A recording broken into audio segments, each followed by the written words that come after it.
NewsX work.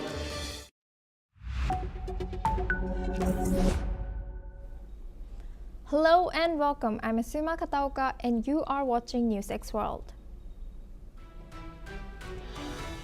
The Trump administration has cut $60 million in grants to Harvard over anti-Semitism claims. Nearly $3 billion in federal funding frozen as Harvard faces lawsuits, accusations of discrimination and bias in campus policies. The UN humanitarian chief has stated that 14,000 babies could die in Gaza in 48 hours if more aid doesn't reach them.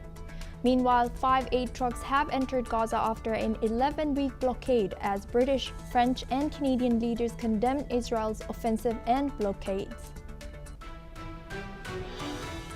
The European Union has unveiled plans to ease rules on sending asylum seekers to third countries. The proposal expands safe third country concept to allegedly reduce migration to the bloc.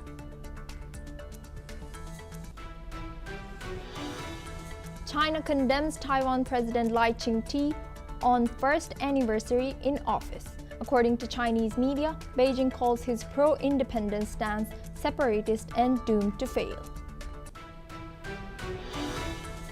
The World Health Organization adopts pandemic accord to prevent repeat of COVID failures, but US absence clouds impact. 124 nations back legally binding pact on vaccine access and equity. Implementation on hinges on future talks. US Secretary Robert F. Kennedy Jr. calls WHO moribund during Geneva meeting, urges global exit. Kennedy says US withdrawal could be a wake-up call, invites like-minded nations to follow suit. Iran's Supreme Leader Ayatollah Khamenei calls US nuclear demands outrageous as Iran talks falter. Trump warns of consequences as Tehran rejects curbs on uranium enrichment amid sanctions and stalled diplomacy. Kenyan and Ugandan activists arrested in Tanzania during opposition leader Tundu Lissu's treason hearing. President Hassan has warned foreigners against interfering in Tanzania's affairs amid human rights outcry.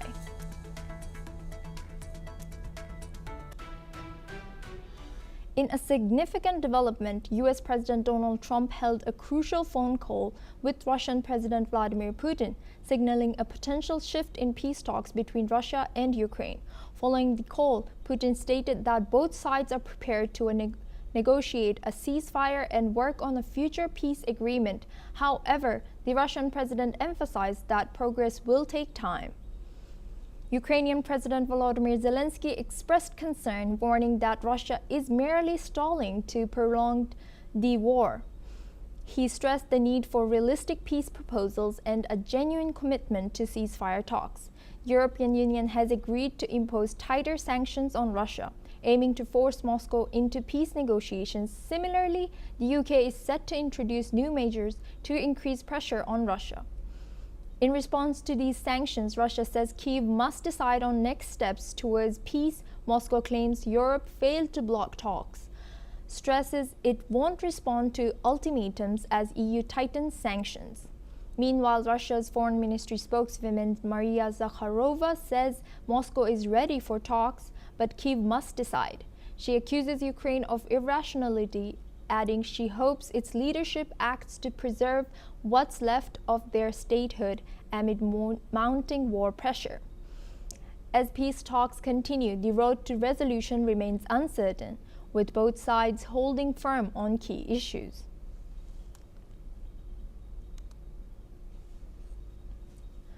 We have Andrew Latham, Professor of International Relations at Macalester College and Senior Fellow from Minnesota, United States, joining us today.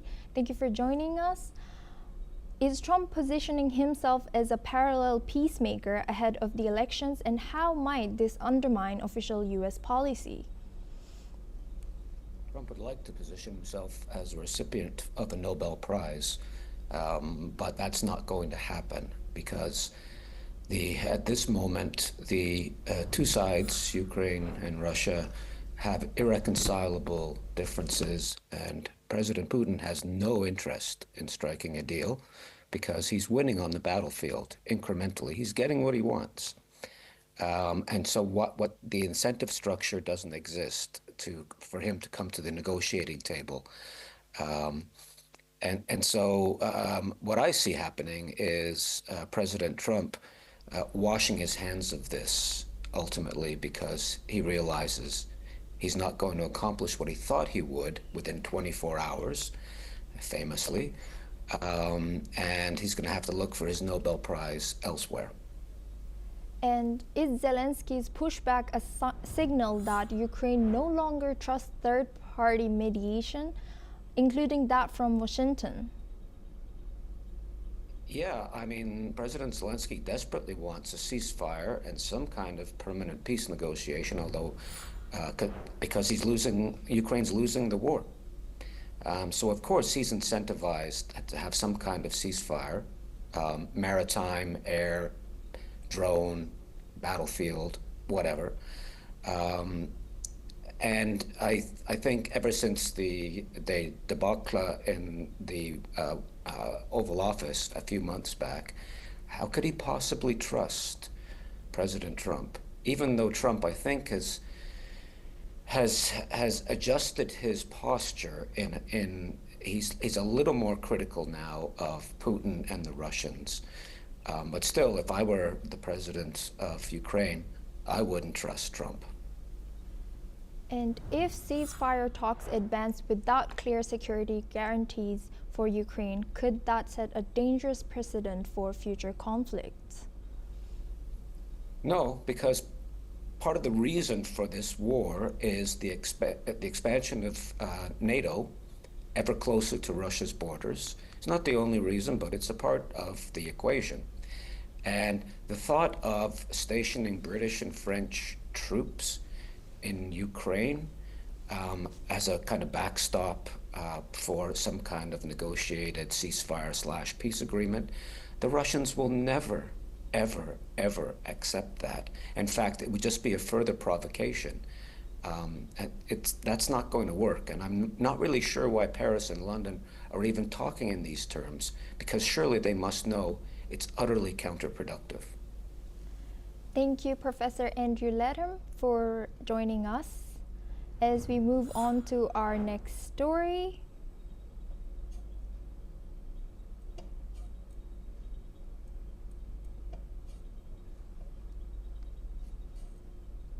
a joint statement from the UK, France, and Canada is turning up the heat on Israel, warning of concrete action if it continues its military offensive in Gaza.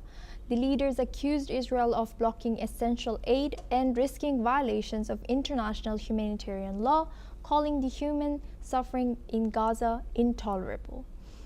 Israeli Prime Minister Benjamin Netanyahu fired back, accusing the Western leaders of handing Hamas a huge prize and vowing to press on with plans to take full control of Gaza once Hamas meets a list of demands including laying down arms and hostage release. As pressure mounts, Israel allowed a limited aid delivery into Gaza for the first time in 11 weeks. Only a handful of trucks crossed through Kerem Shalom, mainly carrying baby food and nutrition supplies.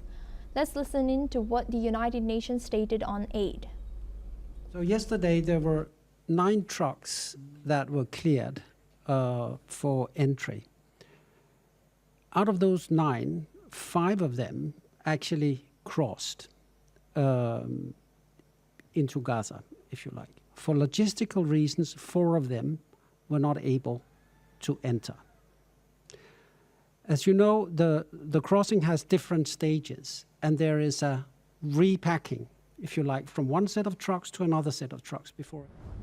The last level where the 5 trucks entered are still under Israeli control, and we need permission to pick it up.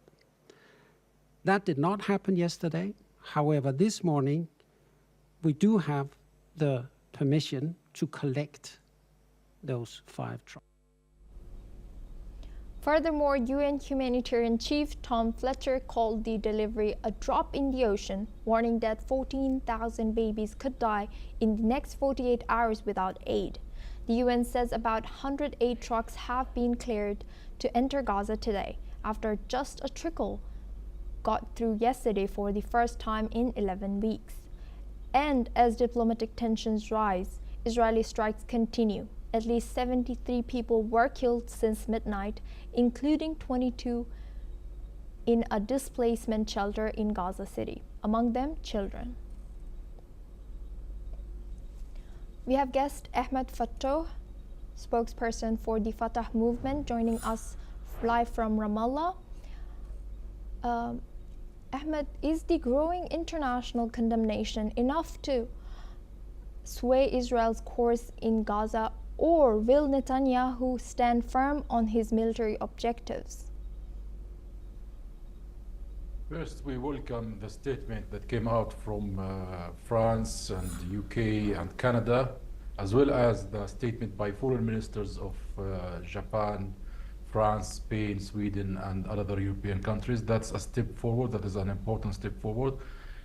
Although many positions is very late after 19 months of obvious extermination war that crossed all red lines, humanitarianly and politically.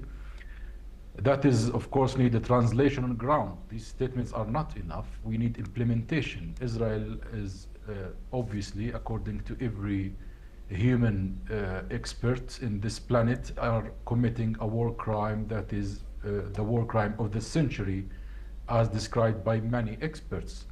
Therefore, what is needed from the international community, especially Europeans, is to redefine their relations with Israel. Now, there is a news that they are right now discussing this in EU that need immediate action.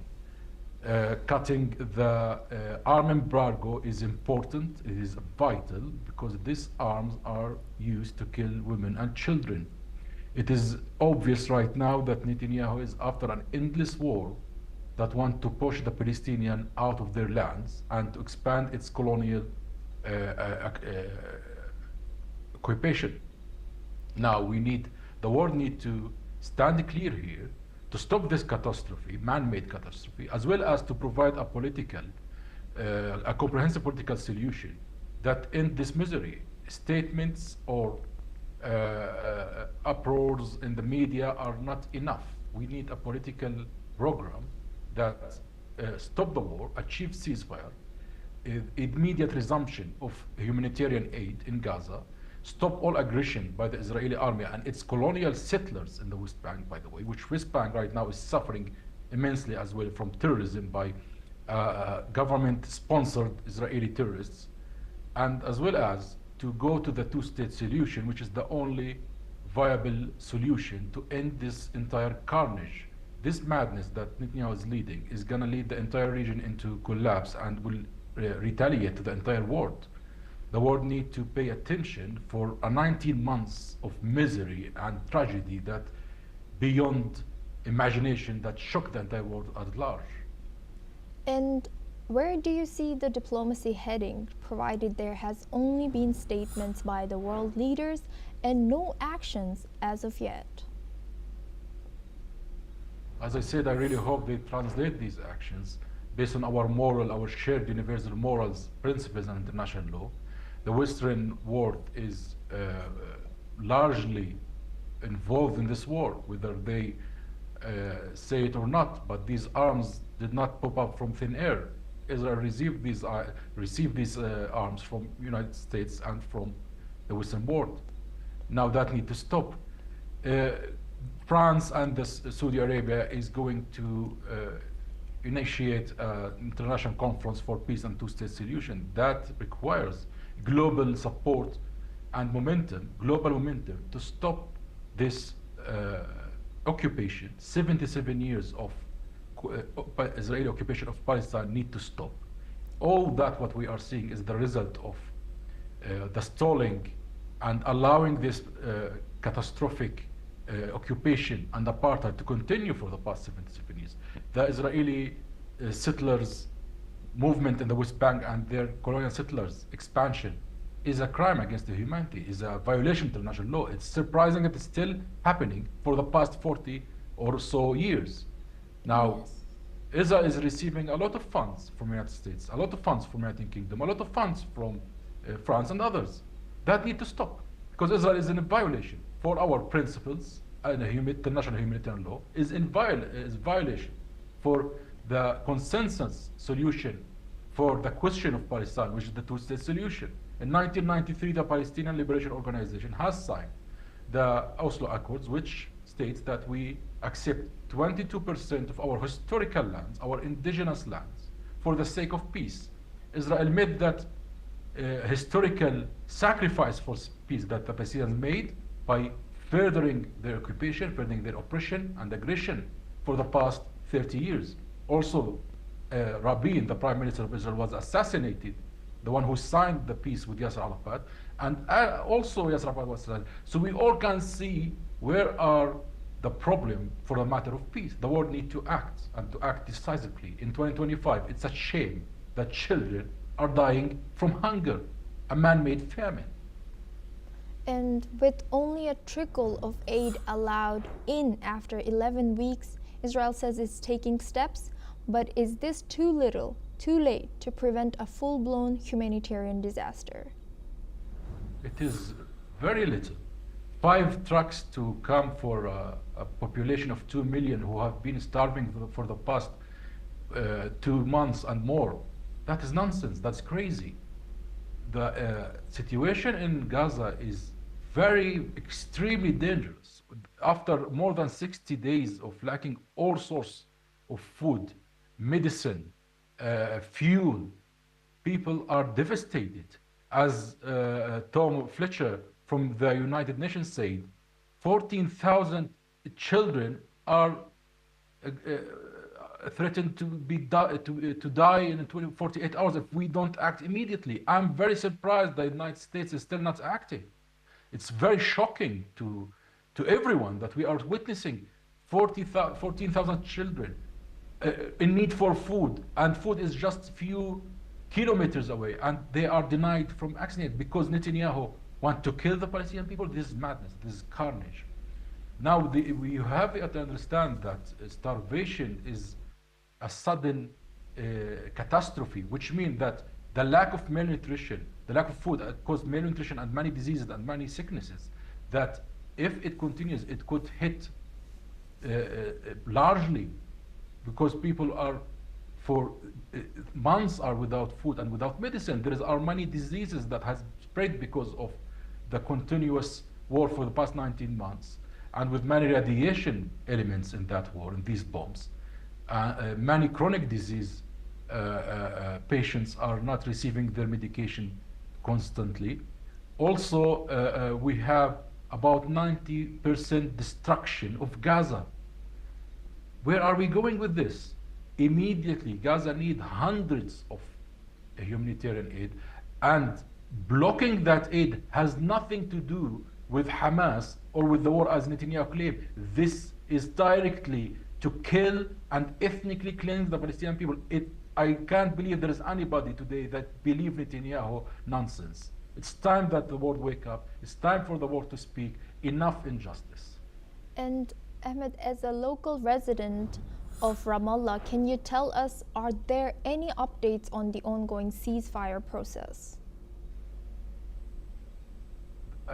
As Witkoff said recently, Netanyahu wants an endless war. The delegation that went to Qatar to negotiate for the ceasefire came with the intentions not to reach a ceasefire. Netanyahu says that the war stops when the hostages are released. Hamas said, and the Qataris said, and all the mediators, Egyptians said, that Hamas are willing to give the hostages. As we have seen in January, in a few weeks of negotiations, more than 150 hostages has been released. 19 months of war, and Netanyahu thinks that this is the way he can release the hostages. It is pretty obvious where Netanyahu is going, and if you are observing his internal issues, he is trying to avoid the corruption cases that he is having inside Israel. So he wants to prolong the war to avoid this going to prison. He also wants to prolong the war until the next election to remain in power. And we also know that the far-right fascist Zionist movements inside Israel has declared and announced publicly, officially, in every opportunity, that they are seeking the Greater Israel colonial plan, which means occupying the entirety of Palestine, parts of Lebanon, parts of Jordan, parts of Egypt, and all this colonial madness that they confess on live TV every day and every now and then. So, Thank you. what? Yes. Thank you for joining us, Ahmed Fatau, spokesperson for the Fatah movement. And we move on to China and Taiwan. China has just said that they are willing to engage in dialogue with Taiwan, but only under the One China principle, which denies the island's sovereignty. A spokesperson for Beijing's Taiwan Affairs office said discussions would be limited to topics promoting what it called reunification of the motherland. The comments followed Taiwan's President Lai Ching-te marked 1 year in office with a renewed call for peace and dialogue with China, while vowing to continue strengthening Taiwan's defenses. Lai said peace is priceless and war has no winners, but warned that Taiwan cannot afford dreams nor illusions. He reiterated that true peace must be backed by deterrence, insisting that preparing for war is the best way to prevent one. His comments came as Taiwan's military detected 6 Chinese warplanes, 8 Navy vessels, and 3 official ships near the island, part of what officials describe as a record pace of military activity from Beijing. All 6 aircraft reportedly crossed the median line of the Taiwan Strait. Beijing, however, dismissed Lai's overture, condemning his stance as separatist and claiming Taiwan's push for independence is doomed to fail. The sharp rebuke underscores the deep divide that continues to fuel tensions across the Taiwan Strait, despite rising calls internationally for restraint and dialogue. As regional tensions continue, Lai's balancing act, seeking dialogue while boosting defenses, will remain under intense scrutiny. We have Dr. Roger Louu, Senior Fellow at Flame University, live from Taiwan, joining us. Thank you for joining us, Doctor. China has expressed a willingness to engage in dialogue with Taiwan, but only under the One China principle. How does this stand affect the prospects for meaningful discussions between the two sides? Thank you for having me. I'm now in Taiwan, so I can feel this the situation in the first place.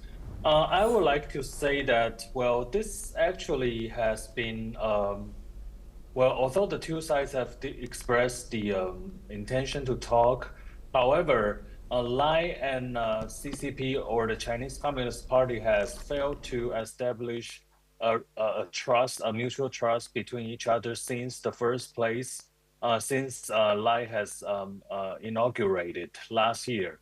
So I think any of this kind of gesture, although they are designed to be friendly to each other, are not going anywhere, no matter what is being said. The only audience is one, the United States, because Donald Trump has actually expressed to the two sides apparently that he and the United States administration like to see that the two sides can promote peace rather than saber-rattling to war. So the both sides actually has been trying to impress the United States, so they make gestures like that. But as you can say, and as you have indicated, the military gestures launched by China has never been stopped for the past few years. They try to threaten Taiwan by sending out different vessels, different aircraft fighters to surround Taiwan, to send out different threatening gestures to Taiwan that, well, unification by force actually is the only way that they're going to do. And there are a lot of warnings being set up or sent out by our counterparts from different armed forces, including the one in the US and the UK and others, saying that China actually has been seriously trying to attempt to take over Taiwan by the year of 2027. So that's actually constitute the background behind President Lai's speech that deterrence has to be there if China and Taiwan are going to talk. And Beijing has dismissed President Lai's call for peace, labeling his stance as separatist. How do you view China's rejection of dialogue on Taiwan's terms, and what might this mean for future interactions between the two nations? Well, Beijing has dismissed President Lai in the first place. Compared with his predecessors, President Lai has been defined by Beijing in the first place as a staunch separatist for Taiwan independence. So I think any intention from the Beijing side to respond or to interact with him can be interpreted as a friendly gesture. Well, I think it is much better than not talking, but it's very hard for both sides or the international allies of either Taiwan or China to interpret this as a very immediate exchange between Taiwan and China. So, well, for this, for the real talk to happen, I don't think it is going to happen really soon. But the key thing is actually to diffuse the tensions from escalating to a further worse scenario. And Dr. Liu, President Lai has emphasized the need for deterrence while calling for peace. Do you believe this balancing act of strengthening Taiwan's defense while seeking dialogue can realistically prevent further escalation? I think that will work because Beijing actually has been trying by manipulating the collaborators inside of this island, plus their military gestures to further threaten or to force Taiwan to accept its political options, including the unification with Beijing, or to sign a peaceful deal. The so-called peaceful deal actually is just like what they have signed with Tibet several decades before. They just want to occupy Taiwan without, without honoring these promises. So people in Taiwan are very cautious about that. So we believe that the further deterrence is very important because now the balance of military power between Taiwan and China has been broken after China has been growing up their military muscle for the past few decades. So now what we are worrying about here in Taiwan is that they are going to launch sudden military options or operations to scare Taiwan or to horrify Taiwan and to call Taiwan in a surprise so that, well, that there will be some very sudden options that they will force Taiwan to accept something that Taiwanese people and the government don't want. And given the current geopolitical tensions with both sides taking hardline positions, do you see any viable pathways for de-escalation, or are we headed for more prolonged standoff? I think the prolonged standoff will be there, but the key issue over here is that the two sides will have to be very careful about not to escalate it more to be a skirmish, even worse, a local military conflict between the two sides. Well, since the U.S. has been warned Taiwan to be careful about the possible full invasion by the year of 2027, what Taiwan has worried here is that China will use its Coast Guard, which they define as maritime police, to kind of perform something called a quarantine of Taiwan. Quarantine is like a quasi blockade. What differs quarantine from blockade is that quarantine actually can be viewed and interpreted by Beijing as a law enforcement action rather than a blockade, which is defined in international law as a gesture of war declaring. So by doing that, actually, Beijing, by performing a quarantine, Beijing will be able to suffocate Taiwan by stemming all the important supplies of energy, oil, and the most important, the semiconductors. And that by doing that, Beijing will be successfully able to disrupt the world semiconductor supply. And Beijing is going to try to use that to force other countries, including the Western allies of Taiwan, to accept Beijing's proposal. Thank you so much for joining us, Dr. Roger Louu, Senior Fellow at Flame University. Well, that's all we have time for. We will continue to bring more news updates from around the world.